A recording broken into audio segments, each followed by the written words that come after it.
کہاں ہیں ہم؟ کہاں دین کی تبلیغ کرنے والے اور نشر و اشاعت کرنے والے؟ تم اس لیے پیدا کیے گئے تھے، اللہ نے تمہارا مقام یہ رکھا تھا کہ کنتم خیر امۃ اخرجت للناس تأمرون بالمعروف وتنہون عن المنکر. تمہیں ہم نے، اے نبی کی امت کے لوگوں، تمہیں ہم نے اس لیے پیدا کیا تاکہ تم لوگوں کو بھلائیوں کا حکم دو، برائیوں سے روکو.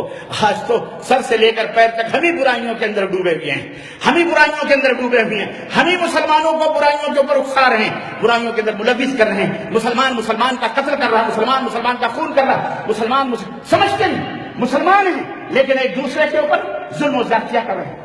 ابھی 2-3 دن سے ایک ہمارے ملکوں میں، ہمارے ہی مسلم ممالک کے اندر فیصلہ عدالت نے دیا کسی مسئلے پر. اس فیصلے کے اوپر وہ ننگا ناچ، یہ سیاسی باتیں، وہ ننگا ناچ ناچا جا رہا ہے کہ آج اسلام رسوا ہو گیا. بڑے بڑی داڑھیاں، بڑے بڑے پگڑے امام ناموس رسالت کا نام لے کر بیچارے عوام شہریوں کے سینے کو حرام کر دیا.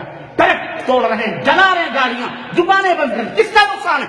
تم جس شاخ پر بیٹھے ہو اسی شاخ کو تم کاٹ رہے ہو. کون ہے یہ احمق مولوی؟ اس مولویوں نے بیڑا غرق کیا ہوا ہے. تمہیں نہیں پتا ہے تمہارا ملک کہاں جا رہا ہے، کس بربادی کے ٹھکانے پہ جا رہا ہے؟ تمہیں سمجھ آیا نہیں؟ اسلام، مسلمان، ارے تم اپنی فکر کرو. اسلام انشاءاللہ ہمارے نبی کی کوئی بے عزتی کر کے وہ صحیح سلامت رہ سکتا؟ اللہ اس کے اوپر کتے چھوڑے گا، اللہ اس کا انتقام لے گا. کوئی نئی بات ہے. لیکن تمہیں سیاست چمکانی، تم نے سیاست کے بساط پر بیٹھ کر حکومتوں کے لیے یہ تمام سب سازشیں کر رہے ہو. رب کی قسم ہے ذلیل ہو جاؤ گے، رسوا ہو جاؤ گے. باز آ جاؤ مولویوں، عوام کو بھڑکا رہے جلد سے احتجاجات، گاڑیاں روک روک کر. میں نے دیکھا، اللہ اکبر، میں نے کہا کہ کس کی پراپرٹی توڑ رہے ہیں؟ یہ گورنمنٹ کی. کون بھرے گا؟ سر سے لے کر پیر تک قرضوں میں ڈوبا ہوا ملک اور اس کی بربادی کے تم. یہ کون ہے خبیث یہودی پیچھے بیٹھ کر کے جو تم کو اس طرح ننگا ناچ ناچے پر مجبور کر رہے ہیں؟ ناموس رسالت جس کا نہ کوئی سر. کھیت کے اندر 2 عورتوں کا جھگڑا، 2 عورتوں میں عورتیں، ان کا کیا ثبوت ان کی زبانوں کا؟ جناب علی، ہمارے ہاں تو ویسے بھی جھوٹے کیسز ہواؤں کے خلاف چلتے ہیں عدالتوں میں. اس کے اوپر یہ نبی کو گالی دی، وہ کری، وہاں سے مسئلہ مولوی تک پہنچا، مولانی اٹھا کے مولوی، پھر عدالت میں کورٹ کچہری. آج اتنے برس کے بعد یہ تمام سب چیزیں کیوں دنیا تماشا دیکھ رہی ہے؟ کیا تم کو سمجھے بھیڑیے یہ واقعی آتنکوادی دہشت گرد ہیں؟ تلواریں لے کر کے نکلے ہو کس کے خلاف؟ کون ہے یہودی وہاں؟ کون ہے نصرانی؟ تمہارا بھائی ہے، گاڑی چلانے والا، کار چلانے والا. کس کی گاڑی؟ اس کو توڑ رہے ہیں، اس کے گھروں کو نوٹ. یہ سب کیا ہے؟ یہ حرکتیں کیا ہیں؟ یہ حیوانیت اور بربریت ہے. یہ اسلام نہیں ہے. معاف کرنا، یہ اسلام نہیں ہے. یہ اسلام نہیں ہے. اسلام امن کا دین ہے، رحمت و شفقت کا دین ہے. کسی نے بھی اگر ظلم کیا، اسلام کہہ رہا فَتْرَوْا الْحُدُودَ عَنِ الشُّبْهَاتِ. اسلام کہتا ہے اگر کسی کے اوپر حد بھی لگی ہے قتل کی، اگر ذرہ بھی شبہ ہوا ہے تو قاضی کو حق ہے اس شبہ سے اس فیصلے کو کینسل کر دے، اس شبہ سے اس آدمی کے حد کو ختم کر دے. تم نے جج بنائے، عدالتیں بنائی، سپریم کورٹ کیوں بنائے تم نے؟ اپنے دال چاول اور اس کے لیے تو عدالت عالیہ. سلام ہے آپ کو، آپ جو کہو گے صحیح. اور ذرا سا کوئی مسئلہ آیا، ملک کی سالمیت کا مسئلہ، تمہیں سمجھ نہیں آتی؟ عقل کے ناخن لو، خیرت کے ناخن لو. ہم نے دیکھا بڑے بڑے مولوی یوٹیوب پہ بیٹھے ہوئے اور جناب علی میڈیا میں بیٹھے ہوئے اور بیان دے رہے ہیں، فلاں کر دیں گے وہ. یہ مولوی کا کچھ نہیں بگڑنے والا. عوام میرے بھائیوں، تمہارا بگڑنے والا ہے. یہ سارے پیسے تم سے وصولے جائیں گے، یاد رکھو. اس لیے اپنے ملک کی حفاظت کرو، اپنے ملک کی سالمیت کے لیے. اپنے ملک کے تمہارے پاس ہے کیا ہتھیار؟ کیا ہے؟ کیا لڑو گے؟ کس کو قسم؟ اپنے آپ کو مار رہے ہو. حد ہو گئی. بہرحال عرض کرنے کا مطلب یہ ہے، اسلام ہماری وجہ سے رسوا ہے، ہم مومن نہیں ہیں.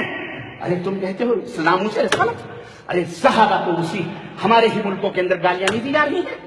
نبی کریم کا جنازہ، جی جناب، اسلامی ملک کے مسلمان کلمہ پڑھنے والے، میں نے اپنی آنکھوں سے دیکھا.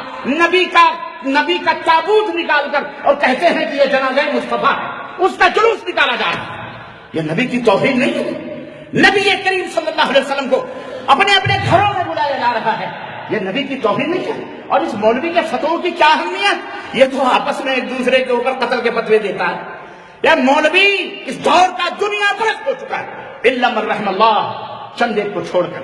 اکثریت یہ دنیا پرست ہو چکے ہیں. سیاست کے گندی نالیوں میں یہ ان کو کرسیاں چاہیے، ان کو شہرتیں چاہیے.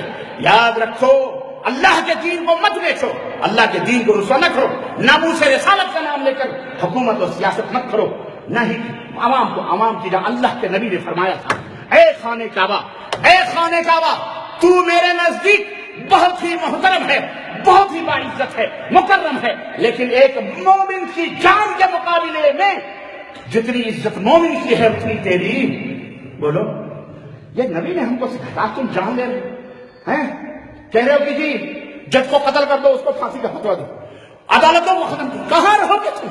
کیا کر رہے ہو تم؟ اپنے ہاتھوں سے اپنی خبریں کھول رہے ہو۔ ہرگز نہیں، میں عرض یہ کرنا چاہوں گا، تم کم از کم قرآن اور سنت کی تعلیمات سے آشنا ہو۔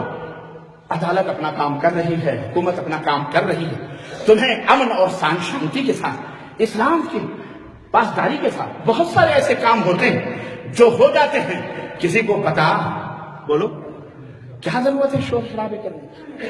اللہ تعالیٰ انتقام لے گا، اللہ تعالیٰ بدلہ لے گا انشاءاللہ تبارک تعالیٰ۔ تم کو تو ہماری حکومت، تمہاری کوئی حکومت نہیں۔ جو ابا حضور کہہ رہے ہیں برطانیہ والے، امریکہ والے، ان کی حکومت، تمہاری کون سی حکومت؟ تم نے ووٹ دے دیا، بات ختم، جاؤ اپنے اپنے گھر۔